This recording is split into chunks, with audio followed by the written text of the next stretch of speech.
إن الحمد لله نحمده ونستعينه ونستغفره ونعوذ بالله من شرور أنفسنا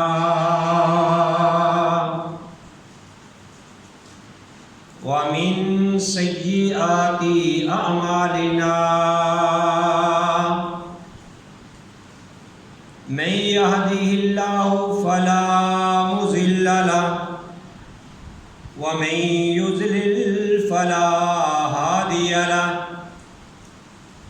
وأشهد أن لا إله إلا الله وحده لا شريك له وأشهد أن محمدا عبده ورسوله يا أيها الذين آمنوا اتقوا الله حق تقاته ولا تموتن إلا وأنتم مسلمون يا أيها الناس اتقوا ربكم الذي خلقكم من نفس واحدة وخلق منها زوجها وبث منهما رجالا كثيرا ونساء واتقوا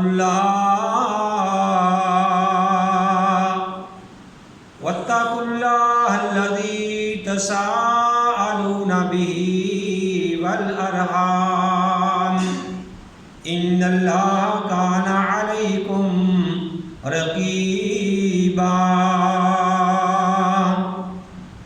يا أيها الذين آمنوا اتقوا الله وقولوا قولا سديدا يصلح لكم أعمالكم ويغفر لكم ذنوبكم ومن يطع الله ورسوله فقد فاز فوزا عظيما أما بعد فإن خير الحديث كتاب الله وخير الهدي هدي محمد صلى الله عليه وآله وسلم وشر الأمور محدثاتها وكل محدثة بدعة وكل بدعة ضلالة وكل ضلالة في النار. أعوذ بالله السميع العليم من الشيطان الرجيم. بسم الله الرحمن الرحيم.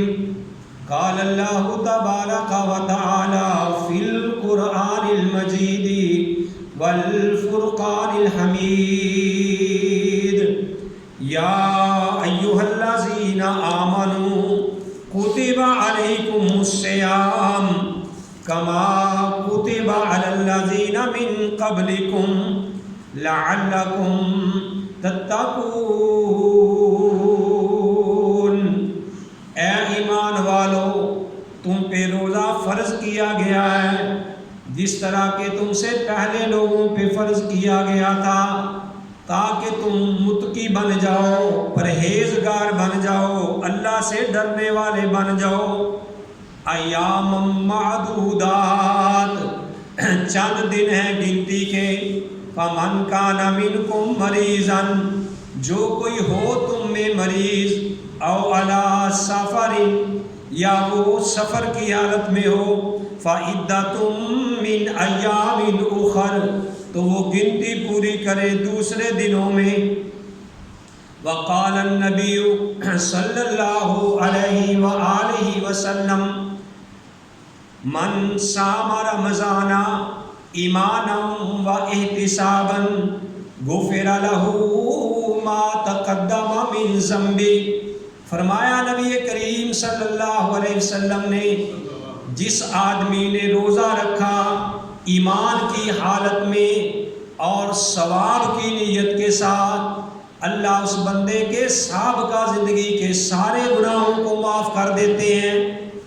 وقال النبی صلی اللہ علیہ وسلم، اور فرمایا نبی علیہ السلام نے، من قام رمضان ایمانا و احتسابا غفر له ما تقدم من ذنبه، جس آدمی نے رات کا قیام کیا رمضان کو ایمان کی حالت میں اور ثواب کی نیت کے ساتھ، اللہ احکم الحاکمین اس کے بھی سارے گناہوں کو معاف کر دیتے ہیں۔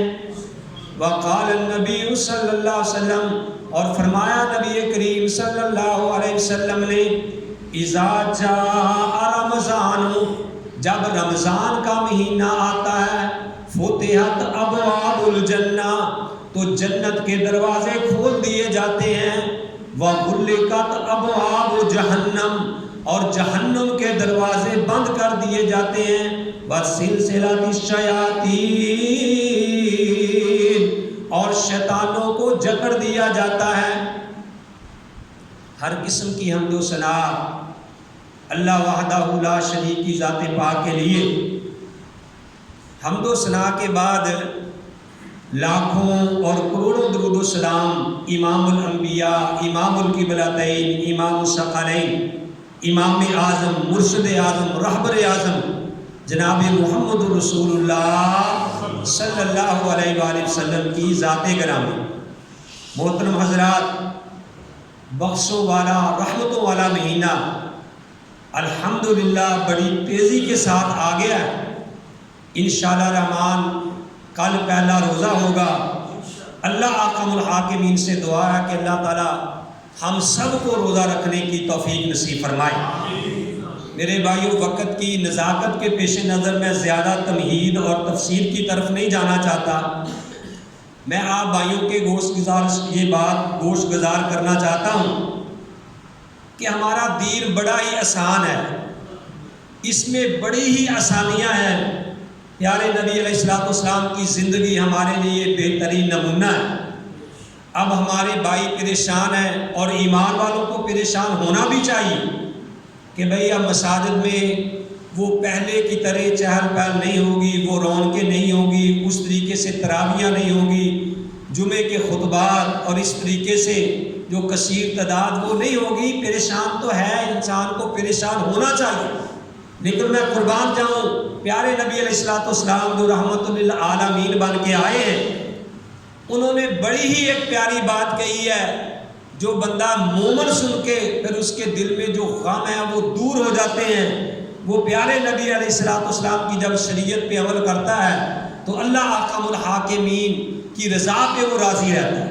پیارے نبی علیہ السلام نے ارشاد فرمایا کہ جو بندہ، سنیے ذرا غور نہ جمیل صاحب، فرمایا کہ جو بندہ نماز وقت کے ساتھ پڑھتا تھا، حدیث کا لب لباب بتانے لگا ہوں کہ وہ ذکر و اذکار کرتا تھا، 5 وقت وہ نماز بھی ادا کرتا تھا، وہ تہجد بھی اللہ کی توفیق سے پڑھتا تھا، قرآن کا مطالعہ بھی کرتا تھا، لیکن اس بندے کو سفر میں جانا پڑ گیا۔ وہ بندہ سفر میں چلا گیا تو سفر میں جا کے اس سے وہ کام نہیں ہوئے جو اپنے گھر میں کر سکتا تھا۔ اس سے تہجد نہیں پڑھی گئی، ویسے اس طریقے سے نمازیں نہیں پڑھی گئی، اس طریقے سے قرآن نہیں پڑھا گیا، اس طریقے سے وہ نیکی نہیں کر سکا جو وہ اپنے گھر میں کرتا تھا۔ پیارے نبی علیہ السلام نے فرمایا کہ اللہ فرشتوں کو کہتے ہیں کہ اے میرے فرشتوں، اس کی نیکیاں تم نے ویسے ہی لکھ لینی ہے جیسے وہ اپنے گھر میں کیا کرتا تھا، اگرچہ یہ سفر میں کچھ بھی نہیں کر سکا۔ اور اسی طرح ایک بندہ بیمار ہو جاتا ہے، پہلے وہ تندرست تھا، رمضان المبارک کے روزے رکھتا تھا، وہ تہجد پڑھتا تھا، وہ مسجد میں آ کے نماز جماعت کے ساتھ ادا کرتا تھا، وہ قرآن کی تلاوت زیادہ سے زیادہ کرتا تھا، ذکر و اذکار زیادہ سے زیادہ کرتا تھا۔ اللہ کا کرنا ایسا ہوا کہ وہ بندہ بیمار ہو گیا۔ پیارے نبی علیہ السلام نے فرمایا کہ اللہ فرشتوں کو کہتے ہیں کہ اے میرے فرشتوں، اس کے ثواب میں، اس کی نیکیوں میں کمی نہیں آنی چاہیے۔ جس طرح یہ تندرستی کی حالت میں نیکیاں کرتا تھا نا، اس نے اگرچہ وہ نہیں کی، اس کی تم ویسے ہی نیکیاں لکھ لو۔ دیکھو میرے بھائی، پیارے نبی کا فرمان اب یہ سن کے بھی بندے کے دل میں کسی قسم کا ملال جو ہے وہ خلا باقی نہیں رہنا چاہیے کہ ہائے بھی اب کیا بنے گا، ہم نیکیوں سے محروم رہ جائیں گے۔ پیارے نبی علیہ الصلوۃ والسلام نے فرمایا کہ یہ پوری روئے زمین جو ہے اللہ احکم الحاکمین نے اس کو مسجد بنا دیا ہے، یہ سجدہ گاہ ہے۔ اگر آپ گھر میں بھی قیام کریں گے جو اس مسلط کے تحت جو ہماری حکومت پابندیاں لگا رہی ہیں ہماری بہتری کے لیے، ٹھیک ہے نا، ہم کسی کی نیت پہ حملہ نہیں کرتے، تو انشاءاللہ رحمان اگر ہم اپنے گھروں میں بھی یہ تراویح ادا کریں گے، گھروں میں نماز پڑھیں گے، تو انشاءاللہ رحمان میرا اللہ ہمیں ویسے ہی ثواب دے گا، اور ہو سکتا ہے کہ اللہ پہلے سے بھی زیادہ ثواب دے دے۔ ایک تو اس نیت سے کہ ہم نے اپنے حکمرانوں کی جو شرع ہے وہ اطاعت کی ہے، اور پیارے نبی کی سنت میں بھی ہم نے عمل کیا ہے۔ تو اس لیے میرے بھائیوں، مومن آدمی کو کوئی گھبرانے کی ضرورت نہیں، تقدیر پہ ایمان رکھنا چاہیے۔